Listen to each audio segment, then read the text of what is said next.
एक धोखा है। और वैसे भी 1995 में माननीय सर्वोच्च न्यायालय ने अपने आदेश में कहा था हिंदू कोई धर्म नहीं, ये लोगों के जीवन जीने की एक शैली है। 2024 के लोकसभा चुनाव करीब हैं। विपक्षी इंडिया गठबंधन के नेता सीट शेयरिंग से लेकर बीजेपी को रोकने की रणनीति तक मंथन में जुटे हैं। वहीं सीटों के लिहाज से सबसे बड़े राज्य उत्तर प्रदेश में गठबंधन के नेतृत्व की दावेदारी कर रही सपा के लिए उसके ही नेता का बयान गले की हड्डी बनता नजर आ रहा है। सपा के राष्ट्रीय महासचिव स्वामी प्रसाद मौर्य ने पहले रामचरितमानस को लेकर विवादित बयान दिया, फिर अयोध्या के राम मंदिर में रामलला की प्राण प्रतिष्ठा को धोखा बताया।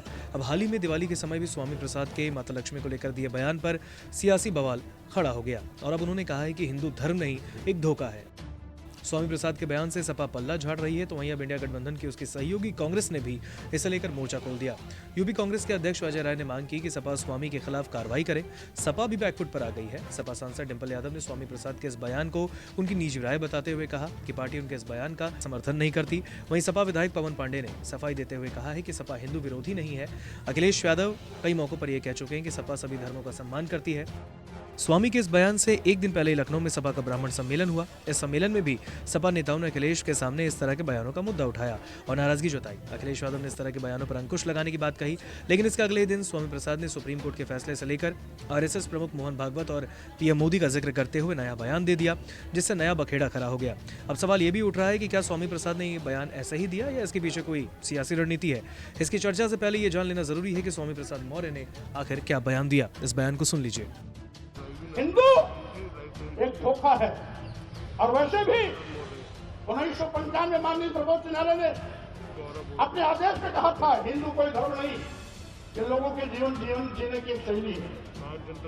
यही नहीं, जो सबसे बड़े धर्म के ठेकेदार बनते हैं, आरएसएस के प्रमुख मोहन भागवत जी ने भी कहा है, एक नहीं दो बार कहा, हिंदू धर्म नाम का कोई धर्म नहीं है, बल्कि लोगों के जीवन जीने की एक कला। देश के माननीय प्रधानमंत्री जी ने भी कहा, माननीय मोदी ने भी कहा, हिंदू धर्म नहीं है। और अभी 1-2 महीने पहले माननीय गडकरी जी ने भी कहा, एक मीडिया कॉन्क्लेव में कहा। लेकिन इन लोगों के कहने से किसी की भावना आहत नहीं होती है। अगर स्वामी प्रसाद मौर्य कह देते हैं हिंदू धर्म नहीं है बल्कि एक धोखा है, और जिसे हम हिंदू धर्म कहते हैं वो कुछ लोगों के लिए धंधा है। जब हम कहते हैं कि ये कुछ लोगों के लिए धंधा है, तब पूरे देश में भूचाल लग जाता है। लेकिन वही चीज अगर मोहन भागवत जी कहते हैं, माननीय प्रधानमंत्री नरेंद्र मोदी जी कहते हैं, माननीय गडकरी जी कहते हैं, तो किसी की भी भावना आहत नहीं होती। अगर वही चीज स्वामी प्रसाद मौर्य कह देते हैं तो लोगों की भावना इतनी कमजोर होती है कि उनकी भावनाएं आहत। दरअसल हिंदू धर्म पर स्वामी के बोल यूं ही बेकाबू नहीं है। इसे समझने के लिए थोड़ा पीछे ले चलते हैं। रामचरितमानस को लेकर स्वामी प्रसाद के बयान पर जब यूपी की सियासत सुलग रही थी, तब अखिलेश ने उन्हें मिलने के लिए बुलाया जरूर था, लेकिन वजह थी जातीय जनगणना को लेकर आंदोलन की रूपरेखा पर बातचीत। सपा के भीतर उठ रहे विरोध के स्वर भी अनसुना कर अखिलेश यादव ने स्वामी को पार्टी का राष्ट्रीय महासचिव बनाया। ऐसे में सवाल और गहरा होता जा रहा है कि क्या स्वामी के ऐसे बयान महज संयोग है या सियासी प्रयोग। ऐसे बयान सपा की रणनीति का हिस्सा तो नहीं।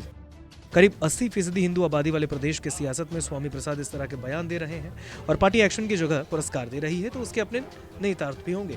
स्वामी के बयानों के निहितार्थ भी तलाशे जा रहे हैं, मीन मेख निकाले जा रहे हैं। कहा जा रहा है कि स्वामी के बयानी तीर से सपा एक साथ कई स्वीकार करना चाह रही है। यादव पहले से ही सपा के कोर वोटर रहे हैं। अब नजर ओबीसी वर्ग की बाकी जातियों को अपने साथ लामबंद करने और तेजी से बढ़ते बौद्ध धर्म से जुड़े लोगों का एक नया वोट बैंक खड़ा करने की है।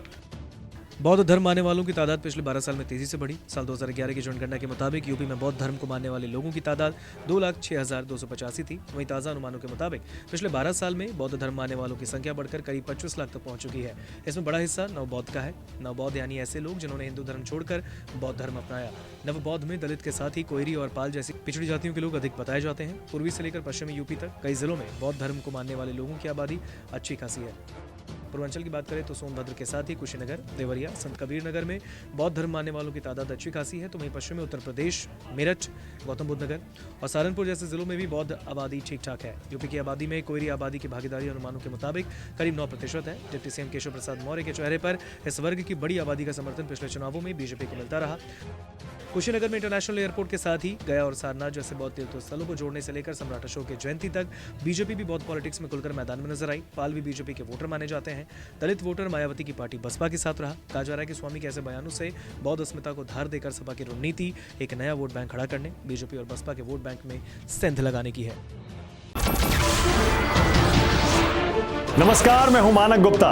अगर आपको हमारा ये वीडियो पसंद आया हो तो इसे लाइक और शेयर जरूर करें और हां, हमें सब्सक्राइब और फॉलो करना ना भूलें ताकि आप देश और दुनिया की कोई खबर मिस ना करें।